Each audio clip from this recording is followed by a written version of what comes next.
ఎక్కడికెక్కడ ప్రపంచంలో జాతీయ భావం పెరుగుతోంది, మనం దాన్ని గమనించాలి.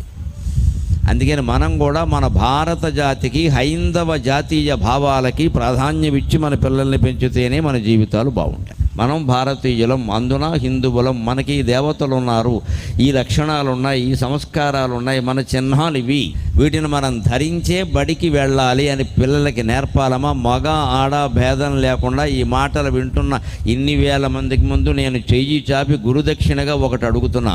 మీ పిల్లల్ని బడికి పంపేటప్పుడు ఖచ్చితంగా మగ ఆడ తేడా లేకుండా బొట్టు పెట్టి పంపండమ్మా, నాకు అది మీరు ఇచ్చే గురుదక్షిణ. మీరు అడ్డబొట్టు పెడతారో, నిలువు బొట్టు పెడతారో, కుంకుమ బొట్టు పెడతారో, ఏదో ఒకటి పెట్టండి, మొత్తం మీద బొట్టు ఉండాలి. పిల్లాడు వినడం లేదు, ఇవన్నీ చెప్పొద్దమ్మా, వింటారు, మనం చెబితే వింటారు, చెప్పవలసిన విధంగా చెబితే వింటారు. బొట్టు పెట్టుకోకపోతే బడికి వెళ్ళడానికి వీలేదు, మనసే. కుంకుమ బొట్టు ఉంటే ఆజ్ఞాచక్రం, మెదడులో ఉండేటువంటి కేంద్రం, అది మెదడుకి కేంద్రం, ఇది భూమధ్యంలో.